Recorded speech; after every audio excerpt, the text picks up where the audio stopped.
Hello students and all the viewers, उम्मीद है कि आप सब खैरियत से होंगे। जी तो स्टूडेंट्स, आज हम एक न्यू चैप्टर स्टार्ट करने वाले हैं ग्रुप्स का। ठीक है, अब ये जो चैप्टर है मोस्ट इंपॉर्टेंट चैप्टर है मेरा यूनिवर्सिटी के हवाले से। ठीक है बेटा, अब इसमें अगर इस चैप्टर की मैं बात करूँ तो इस चैप्टर में 2 क्वेश्चन लाजमी आते हैं मेरा यूनिवर्सिटी में। ठीक है, अब किस कैटेगरी के क्वेश्चन आते हैं और इस चैप्टर की खास बात यह है कि एक ये जो चैप्टर है ये बोर्ड के एग्जाम्स की अगर मैं बात करूँ तो इसमें कोई भी क्वेश्चन नहीं आता, लेकिन ऑब्जेक्टिव की अगर मैं बात करूँ तो ये मोस्ट इंपॉर्टेंट चैप्टर है।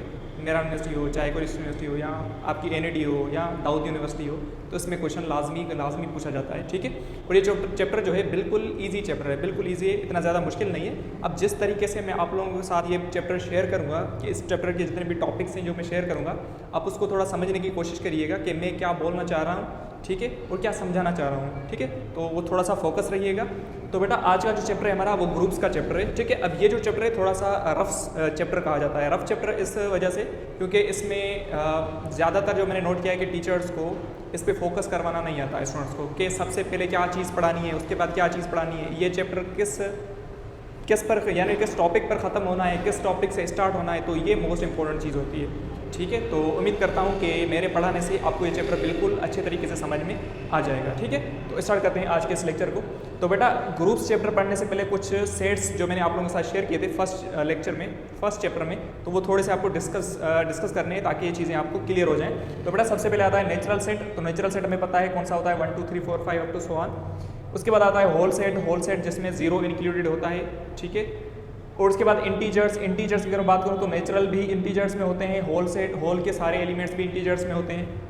तो मैंने नीचे पॉइंट लिखी है कि सारे नेचुरल नंबर्स होल में होते हैं, सारे नेचुरल नंबर्स होल सेट में होते हैं, और सारे होल सेट के जितने भी एलिमेंट्स हैं वो सारे इंटीजर्स में होते हैं, और सारे इंटीजर्स आपके रेशनल नंबर्स कहलाते हैं। ठीक है, मतलब all integers are also known as rational numbers. ठीक है, तो ये पॉइंट अपने पास लाजमी दिमाग में बिठा दीजिएगा कि नेचुरल सारे एलिमेंट्स होल में होते हैं, सारे होल के एलिमेंट्स इंटीजर्स होते हैं, सारे इंटीजर्स आपके रेशनल हो जाते हैं। उसके बाद पॉइंट है, अगर आप रेशनल और इरेशनल को यूनियन करें, दोनों को मिला दें, रेशनल इरेशनल सेट को कंप्लीट मिला देंगे, तो इस चीज़ को हम कहते हैं रियल सेट, वो आपका रियल सेट कहलाता है। ठीक है, अब ये जो मैंने आप लोगों के साथ ये शेयर की, अब ये आपको आगे पता चलेगा कि ये मैंने बातें आप लोगों के साथ शेयर क्यों करी, क्यों पे मैंने पहले ये सेट्स लिखे थे।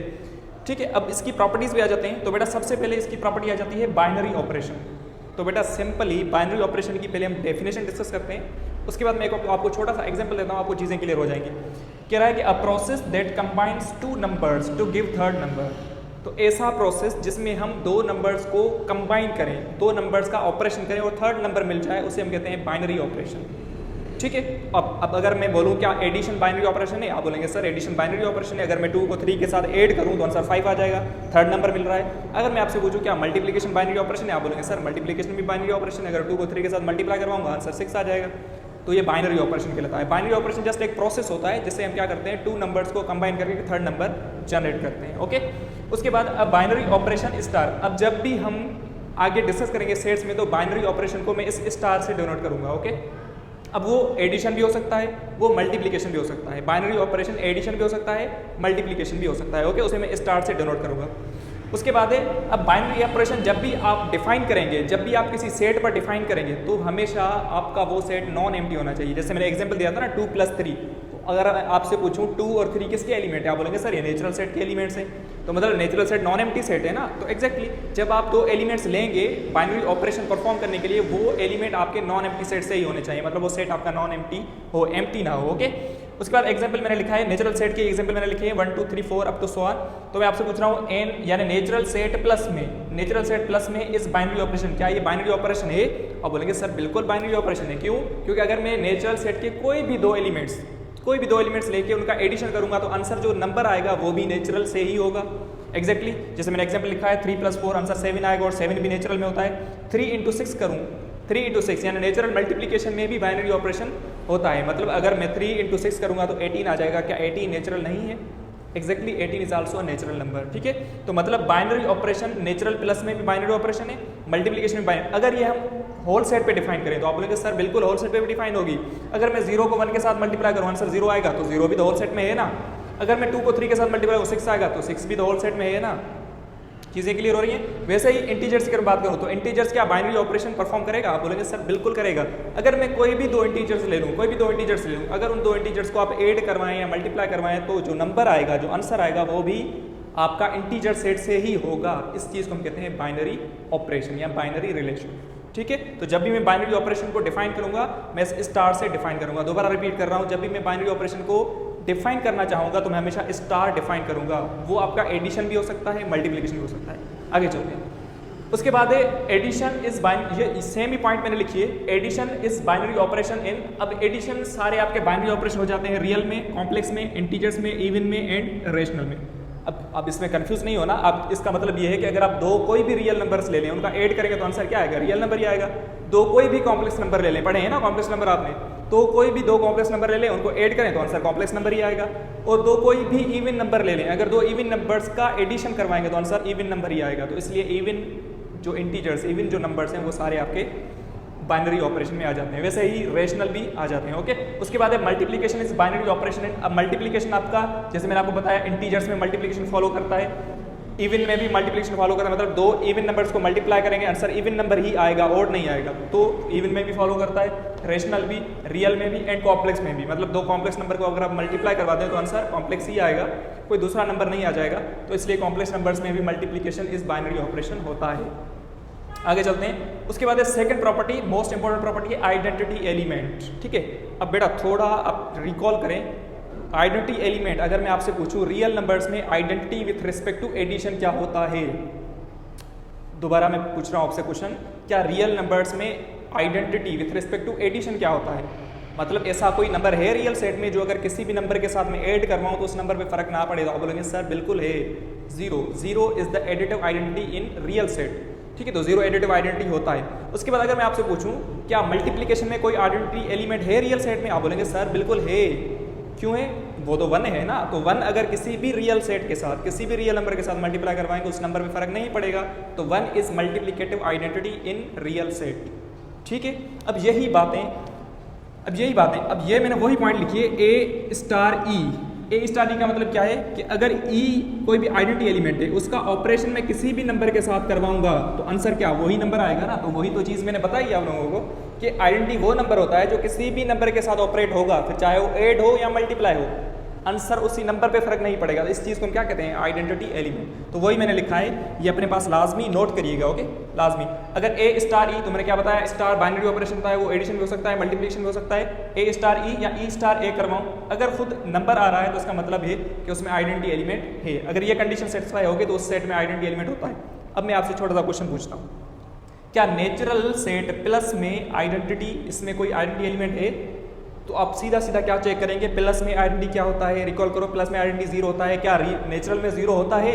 नहीं होता। तो नेचुरल नंबर प्लस में, इसमें कोई भी आइडेंटिटी नहीं होती। नेचुरल सेट में प्लस में कोई भी आइडेंटिटी नहीं। प्लस का मतलब एडिशन में, एडिशन में आइडेंटिटी जीरो होता है ना, मैंने बताया ना अभी एडिशन में आइडेंटिटी क्या होता है? जीरो। जीरो तो नहीं होता है इसमें। सेकंड एग्जांपल देखें, क्या होल सेट मल्टीप्लिकेशन में आइडेंटिटी है इसमें? तो आप बोलेंगे सर बिल्कुल है, क्योंकि मल्टीप्लिकेशन में आइडेंटिटी वन होता है और नेचुरल सेट में वन होता है, नेचुरल सेट में वन होता है। तो इसलिए ये आपकी चीज़ सही है, मतलब होल सेट मल्टीप्लिकेशन में आइडेंटिटी परफॉर्म करता है। ओके, उसके बाद इंटीजर्स प्लस में, इंटीजर्स प्लस में आइडेंटिटी है? आप बोलेंगे सर बिल्कुल है, क्योंकि एडिशन में आइडेंटिटी जीरो होता है और जीरो इंटीजर्स में होता है, जीरो इज आल्सो इंटीजर। तो इसलिए इंटीजर प्लस में भी आइडेंटिटी है। उसके बाद C for complex, C for complex, complex plus में, कॉम्प्लेक्स एडिशन में आइडेंटिटी है इसमें? रिकॉल करो लास्ट लेक्चर, लास्ट चैप्टर, क्या कॉम्प्लेक्स नंबर्स में कोई एडिटिव आइडेंटिटी होता है? बिल्कुल बिल्कुल होता है। क्या होता है? 0,0, 0,0 is additive identity in complex number. मैंने पढ़ाया है, लिखवाया है, समझाया। ओके, तो ये भी कंडीशन आपकी ट्रू हो जाएगी। अगर यहाँ पे क्वेश्चन आता कॉम्प्लेक्स नंबर मल्टीप्लिकेशन में आइडेंटिटी है, तो आप बोलेंगे यस सर बिल्कुल, क्योंकि 1,0 मल्टीप्लिकेटिव आइडेंटिटी होता है कॉम्प्लेक्स नंबर्स में। तो मल्टीप्लिकेशन में भी कॉम्प्लेक्स नंबर में आइडेंटिटी है। ओके, आगे चलते हैं। उसके बाद है इनवर्स एलिमेंट, ये भी मोस्ट इंपॉर्टेंट है, इनवर्स एलिमेंट। तो बेटा देखें, जब भी हम किसी भी नंबर का इनवर्स निकालते हैं तो इनवर्स दो तरीकों के होते हैं, एक होता है एडिटिव इनवर्स, एक होता है मल्टीप्लिकेटिव इनवर्स। अगर मैं आपसे पूछूं क्या 2 का एडिटिव इनवर्स क्या होगा? आप बोलेंगे सर इसकी साइन हम चेंज कर देंगे, 2 का -2 हो जाएगा। सही है, बिल्कुल सही है। अगर मैं आपसे पूछूं 2 का मल्टीप्लिकेटिव इनवर्स क्या होगा? आप बोलेंगे सर 2 का 1/2 हो जाएगा। अगर मैं आपसे पूछूं 3 का, तो आप बोलेंगे 1/3 होगा। अगर मैं आपसे पूछूं -5 का, आप बोलेंगे -1/5 मल्टीप्लिकेटिव इनवर्स होगा। अगर मैं आपसे पूछूं -10 का एडिटिव इनवर्स बताओ, बोलेंगे सर -10 का एडिटिव इनवर्स +10 हो जाएगा। सही है ना बात? तो अगर मैं आपसे पूछूं क्या बेटा 0 का मल्टीप्लिकेटिव इनवर्स होगा, तो आप ये नहीं कह सकते, आप ये नहीं कह सकते कि 0 का मल्टीप्लिकेटिव इनवर्स 1/0 होगा, क्योंकि 1/0 कोई नंबर नहीं होता। तो इसलिए 0 का मल्टीप्लिकेटिव इनवर्स एग्जिस्ट नहीं करता। There is no multiplicative inverse of zero, zero का मल्टीप्लिकेटिव इनवर्स नहीं होता। पॉइंट याद करिएगा जो मैं बोलता जा रहा हूँ, ओके, अपने पास लिखते जाइएगा ये पॉइंट्स, ठीक है। आगे जब मैं पढ़ाऊंगा आपको रिकॉल करवाऊंगा ये चीज़ें, सही है। तो इनवर्स एलिमेंट समझ में आ गई चीज़, ठीक है। अब देखें, जब भी हम किसी भी इनवर्स एलिमेंट को किसी भी उसी नंबर के साथ, मतलब अगर 2 का एडिटिव इनवर्स -2 है, अगर मैं ऑपरेट करवाऊंगा तो आंसर क्या आएगा, एडिटिव आइडेंटिटी आ जाएगा, ओके। अगर मैं मल्टीप्लिकेशन की बात करूं तो 2 का मल्टीप्लिकेटिव इनवर्स 1/2 होगा। अगर मैं ऑपरेट करवाऊंगा, दोनों को मल्टीप्लाई करवा दूंगा तो आंसर 1 आएगा, और 1 मल्टीप्लिकेटिव आइडेंटिटी होता है। तो अगर ये चीज़ हो रही है तो इसका मतलब उस सेट में इनवर्स एलिमेंट प्रेजेंट है। अब एग्जाम्पल्स में आ जाते हैं, एग्जाम्पल्स देखें, ओके। अब यही मैंने कंडीशन लिखी है, अब देखें थोड़ा पढ़ें। An element b belongs to S set. अब एस कोई भी हो सकता है, कोई भी सेट, नेचुरल होल जो भी हो, कोई भी सेट हो सकता है। Is said to be inverse of A B. A का इनवर्स कब होगा, जब ए स्टार बी करें। तो स्टार का मतलब एडिशन भी हो सकता है, मल्टीप्लिकेशन भी हो सकता है, ओके। ए स्टार बी या बी स्टार ए करें, अगर आंसर आइडेंटिटी आ रहा है, अब कंफ्यूज नहीं हो रहा आइडेंटिटी क्यों आ रहा है। तो बेटा देखें, अगर -2 को 2 के साथ ऐड करूंगा तो आंसर 0 आएगा ना, तो 0 एडिटिव आइडेंटिटी है ना, 0 एडिटिव आइडेंटिटी है ना। अगर मल्टीप्लिकेशन होगा तो 1 आ जाएगा, सिंपल, ओके। एग्जाम्पल्स देखें, नेचुरल प्लस में इनवर्स इसमें होता है। अब बोलेंगे सर नेचुरल प्लस में, तो उसका मतलब प्लस में इसमें इनवर्स होना चाहिए। तो 2 का एडिटिव इनवर्स क्या होगा, -2। क्या -2 नेचुरल सेट में होता है? क्या नेचुरल सेट में नेगेटिव नंबर्स होते हैं? तो आप बोलेंगे नहीं सर नेचुरल में तो नहीं होते। तो इसलिए नेचुरल नंबर में प्लस में कोई भी इनवर्स नहीं होता, तो ये चीज़ गलत है, ठीक है। नेक्स्ट एग्जाम्पल, इंटीजर्स प्लस में। क्या इंटीजर्स प्लस में इनवर्स एलिमेंट रखता है? आप बोलेंगे सर बिल्कुल रखता है। क्यों? 2 का -2 भी तो इंटीजर्स में है ना। 3 का -3 भी तो इंटीजर्स में है ना। -3 का 3 तो भी इंटीजर है ना, ठीक है। तो ये कंडीशंस फॉलो होंगी, ओके। इंटीजर्स प्लस में यानी इनवर्स एलिमेंट होता है इसमें, तो ये कंडीशन सही है। उसके बाद होल सेट मल्टीप्लिकेशन में, होल सेट मल्टीप्लिकेशन में इनवर्स एलिमेंट रखता है? तो आप बोलेंगे नहीं सर, क्यों? क्योंकि अगर मैं आपसे पूछूं क्या 3 का मल्टीप्लिकेटिव इनवर्स क्या होगा, आप बोलेंगे सर 3 का तो 1/3 होगा, और 1/3 तो इसमें होल सेट में होता ही नहीं है। तो इसका मकसद ये है कि ये कंडीशन फॉलो नहीं होगी। मल्टीप्लिकेशन में होल सेट में कोई भी इनवर्स एलिमेंट एग्जिस्ट नहीं करता, ओके। उसके बाद है रेशनल मल्टीप्लिकेशन में। अब रेशनल का ये है कि अगर कोई भी हम नंबर ले लें, उसका मल्टीप्लिकेटिव इनवर्स लें। जैसे अगर मैं नंबर लूँ कोई भी 4, तो 4 का मल्टीप्लिकेटिव इनवर्स अगर आपसे पूछूँ 1/4 होगा। क्या ये 1/4 रेशनल है या नहीं? आप बोलेंगे सर 1/4 तो रेशनल नंबर है। तो 4 का मल्टीप्लिकेटिव इनवर्स 1/4 और 1/4 खुद सेट में है, तो इसका मतलब रेशनल नंबर्स में मल्टीप्लिकेशन में इसका इनवर्स एक होगा, ठीक है, इनवर्स होगा। अगर मैं आपसे पूछूं क्या बेटा 0 रेशनल है या नहीं है, तो आप बोलेंगे सर 0 रेशनल नंबर है। तो 0 का तो कोई नहीं होता, 0 का तो इनवर्स ही नहीं होता, मल्टीपल इनवर्स नहीं होता। तो अगर यहाँ पे लिखा होता रेशनल प्लस में, तो मतलब अगर हम रेशनल पॉजिटिव नंबर्स लें तो पॉजिटिव नंबर्स में 0 नहीं होता। तो अगर रेशनल पॉजिटिव में ले लेंगे तो इसका इनवर्स एग्जिस्ट करेगा, तो ये कंडीशन सही है। अगर रेशनल ओनली यहाँ पे प्लस माइनस कुछ भी नहीं लगा हुआ, अगर रेशनल मल्टीप्लिकेशन में, तो इसमें कोई भी इनवर्स एग्जिस्ट नहीं करता, क्योंकि 0 पे ये कंडीशन फेल हो जाती है। 0 का कोई भी मल्टीपल इनवर्स नहीं होता, ओके। अगर यहाँ पे होता रेशनल प्लस में, क्या रेशनल प्लस में इनवर्स एलिमेंट एग्जिस्ट करता है? तो बिल्कुल करता है। अगर -2 होगा तो 2 हो जाएगा, -1/2 होगा तो +1/2 हो जाएगा, तो सारे रेशनल हो जाते हैं, ओके। उसके बाद थर्ड कंडीशन है वो है एसोसिएटिव प्रॉपर्टी। अब बेटा एसोसिएटिव प्रॉपर्टी हमने पहले भी पढ़ी है, लेकिन थोड़ा सा हम रिकॉल कर देते हैं। अब binary operation star on a set S is said to be associative. अब एसोसिएटिव कब होगा? जब उसमें हम कोई भी 3 एलिमेंट्स लें और उसमें कोई भी हम स्टार ऑपरेशन अप्लाई करें। अगर आप एडिशन अप्लाई कर रहे हैं तो एडिशन, अगर आप मल्टीप्लिकेशन अप्लाई कर रहे हैं तो मल्टीप्लिकेशन, ओके। अब इसमें एग्जाम्पल हम देखते हैं। ये कंडीशन आप याद करिएगा, अगर ये सीधी कंडीशन पूछी जाए तो आप टिक कर सकें कि ये एसोसिएटिव प्रॉपर्टी है या कौन सी है, ओके। एग्जाम्पल देखिए, नेचुरल प्लस में एसोसिएटिव है, तो आप नेचुरल के कोई भी 3 एलिमेंट्स लें और उनको ऐड करवा दें। अगर रिजल्ट जो आ रहा है वो रिजल्ट भी नेचुरल सेट में आ रहा है तो बिल्कुल ये एसोसिएटिव प्रॉपर्टी सेटिस्फाई करेगा, ठीक है। अगर ये जो लास्ट में रिजल्ट आ रही है, अगर वो रिजल्ट नेचुरल में सेट में नहीं आ रही तो वो एग्जिस्ट नहीं करेगा, सिंपल। अगर मैं इंटीजर्स की बात करूँ तो इंटीजर्स मल्टीप्लिकेशन में एसोसिएटिव है, ठीक है। तो आप इंटीजर्स में कोई भी 3 नंबर्स लें और उनको मल्टीप्लाई करवा दें। अगर रिजल्ट जो आ रहा है वो रिजल्ट इस कंडीशन को अगर फॉलो कर रहा है तो इंटीजर्स मल्टीप्लिकेशन में एसोसिएटिव हो जाएगा, सिंपल। कोई भी 3 नंबर्स लेके आप प्रूफ भी कर सकते हैं, ठीक है। उसके बाद है whole numbers. Whole numbers multiplication में एसोसिएटिव है, तो आप होल नंबर्स में कोई भी 3 नंबर्स लें और 3 नंबर्स को आप मल्टीप्लाई करवा दें। अगर ये कंडीशन फॉलो हो रही है, इस साइड का आंसर बराबर आ रहा है और वो आंसर खुद होल सेट से हो रहा है, होल सेट से ही है, तो इसका मकसद होल सेट में एसोसिएटिव प्रॉपर्टी फॉलो हो रही है, ठीक है। उसके बाद है फोर्थ वन, वो है कम्यूटेटिव प्रॉपर्टी। तो कम्यूटेटिव प्रॉपर्टी हमने पहले भी डिस्कस करी है। अगर हम कोई भी दो नंबर्स ले लें, अगर उसमें हम a star b b star a लगाएं, अब स्टार में कोई भी ऑपरेशन हो सकता है, जैसे मैंने पढ़ा है आप लोगों को, वो एडिशन भी हो सकता है, मल्टीप्लिकेशन भी हो सकता है। अगर a plus B equal to B plus A हो जाए तो वो कम्यूटेटिव प्रॉपर्टी है। अगर a into B is equal to B into A हो जाए तो वो मल्टीप्लिकेटिव प्रॉपर्टी होती है। तो ये यानी मल्टीप्लिकेशन में कम्यूटेटिव प्रॉपर्टी होती है। तो ये कम्यूटेटिव प्रॉपर्टी अगर किसी भी सेट में फॉलो होगी, अगर मैं आपसे कोई भी सेट लूँ, अगर मैं नेचुरल सेट की बात करूँ तो नेचुरल सेट में कोई भी दो एलिमेंट्स लें, अगर वो दो एलिमेंट्स कम्यूटेटिव प्रॉपर्टी को सेटिस्फाई करें तो वो कम्यूटेटिव प्रॉपर्टी सेटिस्फाई हो जाएगी, सिंपल। ओके, उसके बाद आ जाते हैं कुछ इंपॉर्टेंट डेफिनेशंस हैं, ठीक है। अब ऐसा समझे कि चैप्टर हमने स्टार्ट अभी ही किया है, इस पॉइंट से हमारा चैप्टर स्टार्ट हो रहा है, बस सिंपल। अब ये जो सारी मैंने डेफिनेशंस आप लोगों के साथ शेयर करी हैं, अब ये सारी यहाँ पर यूज़ होंगी, ठीक है। अगर आपने सही से समझा है तो ये चीज़ें आपके लिए बिल्कुल ईजी है।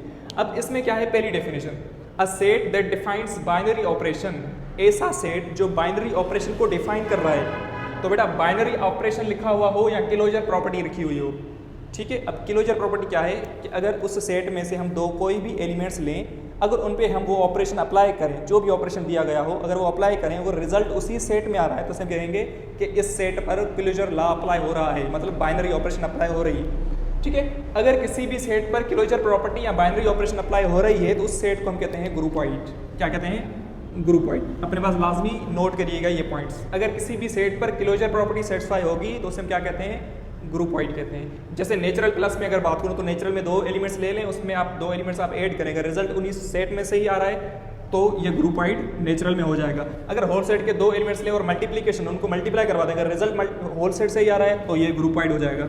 अगर इंटीजर्स कोई भी दो एलिमेंट्स लें, अगर उनको ऐड करवा दें, अगर वो रिजल्ट खुद इंटीजर आ रहा है तो फिर इस चीज़ को हम क्या कहते हैं कि ये ग्रुपॉइड है, सिंपल। ओके, उसके बाद है कॉम्प्लेक्स में, अगर कॉम्प्लेक्स में दो कॉम्प्लेक्स नंबर्स लें और उनको ऐड करवा दें, अगर रिजल्ट कॉम्प्लेक्स ही आ रहा है तो एग्जैक्टली तो वो भी आपका ग्रुपॉइड हो जाएगा, ठीक है। Second number property, a set that defines associative property, ऐसा सेट जिसमें एसोसिएटिव प्रॉपर्टी सेटिस्फाई हो रही हो, ये प्रॉपर्टी अगर सेटिस्फाई हो रही है तो उस सेट को हम क्या कहते हैं, उस सेट को हम कहते हैं सेमी ग्रुप। क्या कहते हैं, सेमी ग्रुप। ये मैंने लिखा हुआ है, डेफिनेशंस याद करिएगा, ये सीधी सीधी डेफिनेशंस आती हैं। ओके, एग्जांपल देखें, नेचुरल प्लस में, अब नेचुरल सेट प्लस में मतलब नेचुरल सेट के कोई भी तीन एलिमेंट्स लें, उस पर ये सेटिस्फाई, ये एसोसिएटिव प्रॉपर्टी सेटिस्फाई करवा दें। अगर दोनों साइड्स का आंसर नेचुरल सेट से ही आ रहा है तो एसोसिएटिव प्रॉपर्टी सेटिस्फाई हो जाएगी, तो एग्जैक्टली सेटिस्फाई होती है, तो इसका करेक्ट आंसर है यस, बिल्कुल नेचुरल सेट प्लस में एसोसिएटिव है। अगर होल सेट मल्टीप्लिकेशन में अगर बात करें तो होल सेट में कोई भी तीन एलिमेंट्स लें, उनको मल्टीप्लाई करवा दें, अगर रिजल्ट खुद होल सेट, जाहिर सी बात है ना, अगर आप तीन कोई भी एलिमेंट्स लें 3, 4 एंड 5, अगर तीनों को आप मल्टीप्लाई करवा दें तो रिजल्ट होल सेट से ही आएगा। तो इसका मकसद ये है कि होल सेट मल्टीप्लिकेशन में भी सेमी ग्रुप है, मतलब एसोसिएटिव प्रॉपर्टी सेटिस्फाई कर रहा है। ओके, ऐसे ही अगर आप इंटीजर्स की बात करें तो इंटीजर्स मल्टीप्लिकेशन में कोई भी तीन इंटीजर्स ले लें, उनको मल्टीप्लाई करवा दें, अगर कंडीशन फॉलो हो रही है तो मतलब इंटीजर्स मल्टीप्लिकेशन में भी क्या है, आपके एसोसिएटिव प्रॉपर्टी सेटिस्फाई करेंगे और ये सेमी ग्रुप होगा। ठीक है, अब सीधा क्वेश्चन, ये एमसीक्यू जैसे आते हैं ना, हम नेक्स्ट लेक्चर में डिस्कस करेंगे, ये पूछा जाता है कि इंटीजर्स प्लस में क्या ये सेमी ग्रुप है, तो आप चेक करेंगे, कोई भी तीन एलिमेंट्स लेके प्रूफ करेंगे, तो अगर ये प्रॉपर्टी एसोसिएटिव सेटिस्फाई कर रहा है तो सेमी ग्रुप होगा, अदरवाइज नहीं होगा। ओके, आगे चलते हैं। Third number property, a set which has identity element with respect to operation, मतलब ऐसा सेट जिसमें वो ऑपरेशन दिया गया हो, अगर उस ऑपरेशन की आइडेंटिटी प्रेजेंट है तो उस सेट को हम कहते हैं मोनाइड। क्या कहते हैं, मोनाइड कहते हैं। ठीक है, यहाँ इसकी डेफिनेशन ये भी पूछी जाती है कि सेमी ग्रुप, अगर इस सेमी ग्रुप में कोई भी आपका सेट अगर सेमी ग्रुप है, अगर उसमें आइडेंटिटी है उस ऑपरेशन की, तो वो आपका मोनाइड कहलाता है, मतलब semi group with identity is known as monoid. अब एग्जांपल देखें, जैसे अगर नेचुरल सेट प्लस की बात कर रहे थे, ठीक है, तो नेचुरल सेट प्लस में आप प्लस में चेक करें, आइडेंटिटी क्या होता है, जीरो। क्या जीरो नेचुरल सेट में होता है, नहीं होता, तो नेचुरल सेट प्लस में नहीं होगा, मोनाइड नहीं होगा। मल्टीप्लिकेशन होल सेट मल्टीप्लिकेशन में, तो आप चेक करेंगे मल्टीप्लिकेशन में आइडेंटिटी क्या होता है, 1। क्या 1 होल सेट में होता है, बिल्कुल होता है, तो इसके लिए ये मोनाइड हो जाएगा। अगर इंटीजर्स की बात करें, इंटीजर्स प्लस में, तो प्लस में एडिटिव आइडेंटिटी क्या होता है, 0, और 0 इंटीजर्स में होता है, तो इसलिए ये भी मोनाइड हो जाएगा। इंटीजर्स मल्टीप्लिकेशन में आइडेंटिटी 1 होता है और इंटीजर्स में 1 होता है, तो ये भी आपका मोनाइड होगा। वैसे ही आप चेक करेंगे होल सेट मल्टीप्लिकेशन में, होल सेट मल्टीप्लिकेशन में मकसद ये है कि एडिटिव आइडेंटिटी 0 होता है और 0 होल सेट में होता है, तो इसके लिए 0 भी, यानी W प्लस मतलब होल सेट मल्टी एडिशन में भी मोनाइड होगा। ओके, कॉम्प्लेक्स नंबर प्लस में, अब कॉम्प्लेक्स नंबर प्लस में एडिटिव आइडेंटिटी क्या होता है, 0,0 क्या होता है, 0,0, और 0,0 कॉम्प्लेक्स नंबर है, तो इसका मकसद कॉम्प्लेक्स नंबर प्लस में भी मोनाइड है। कॉम्प्लेक्स नंबर अगर मल्टीप्लिकेशन में बात करें तो मल्टीप्लिकेशन में आइडेंटिटी इसकी होती है 1,0, तो इसके लिए ये भी आपका मोनाइड होगा।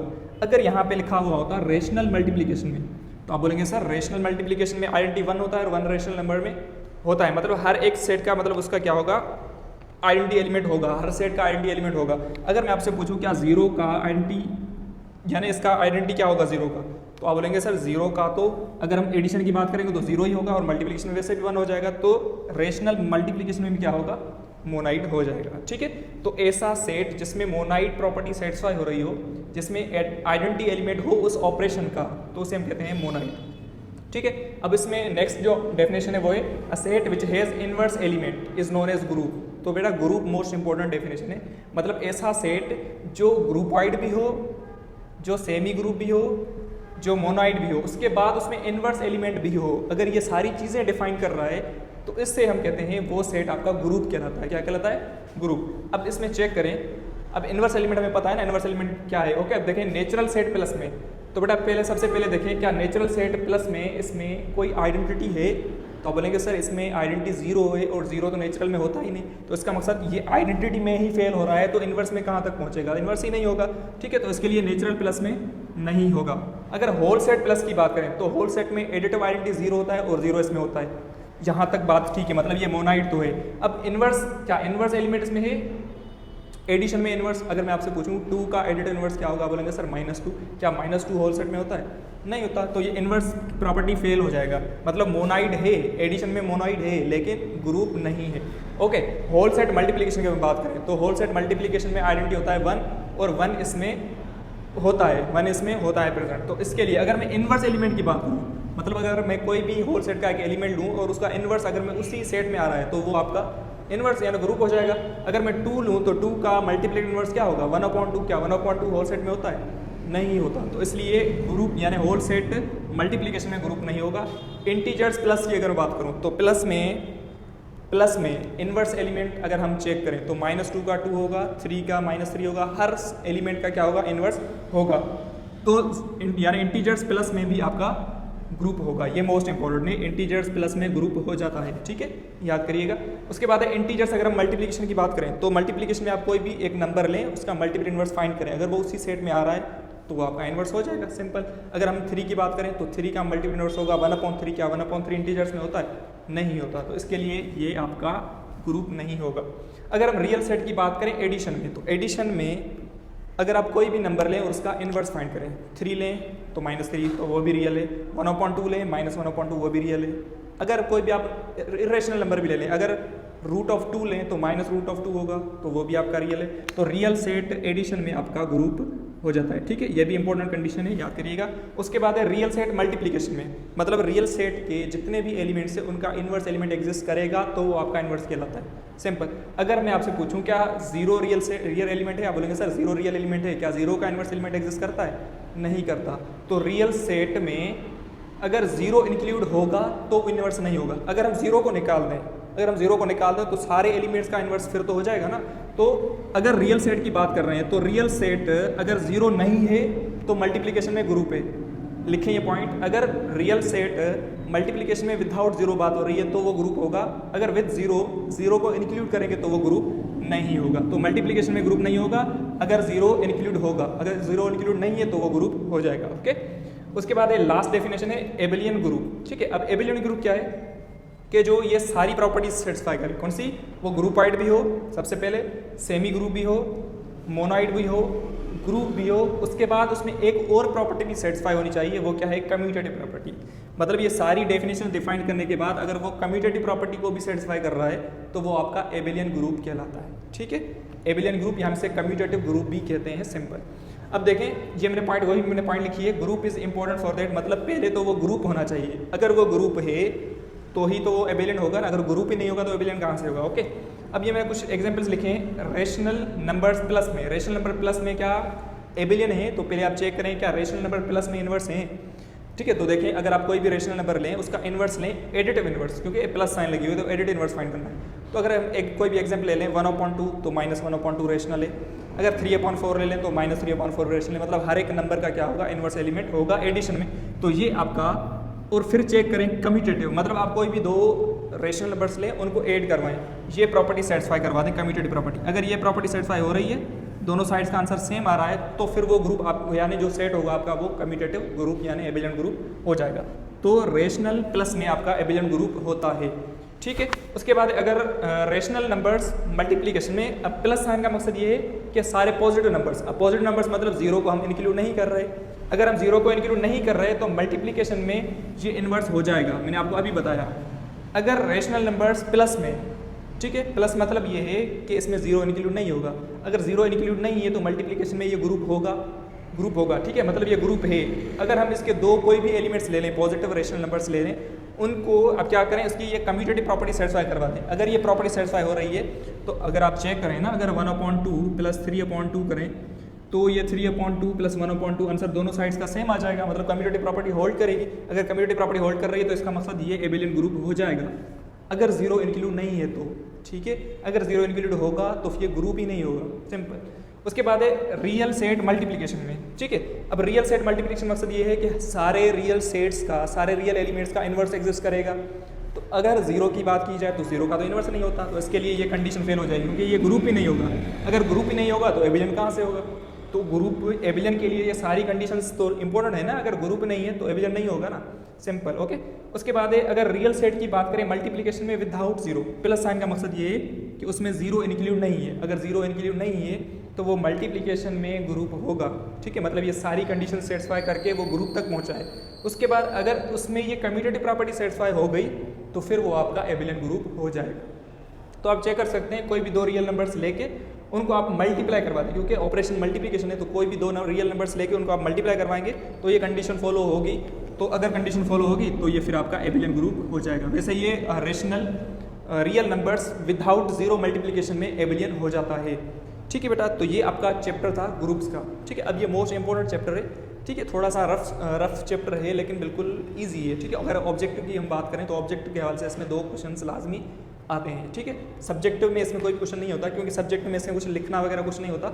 ये ऑब्जेक्टिव के हवाले से मोस्ट इंपॉर्टेंट चैप्टर है। अगर आप किसी भी यूनिवर्सिटी की टेस्ट दे रहे हैं तो ये इंपॉर्टेंट है, ठीक है बेटा। अब इसमें जितने भी MCQs होंगे वो हम नेक्स्ट लेक्चर में डिस्कस करेंगे कि किस टाइप के, किस पैटर्न के क्वेश्चन आते हैं। अब जितनी भी मैंने प्रॉपर्टीज़ आप लोगों के साथ शेयर करी हैं, ये सारी प्रॉपर्टीज़ या ये कंडीशंस, ये डेफिनेशंस, ये मोस्ट इंपॉर्टेंट है, आपको याद होनी चाहिए। MCQs लेक्चर तब देखिएगा, ठीक है। ये लेक्चर आपको अच्छे से समझ में आना चाहिए। ये लेक्चर समझ में आ गया तो MCQs लेक्चर आपको अच्छे से समझ में आ जाएगा, ठीक है बेटा। तो मिलते हैं MCQs लेक्चर में। थैंक यू, अल्लाह हाफिज़।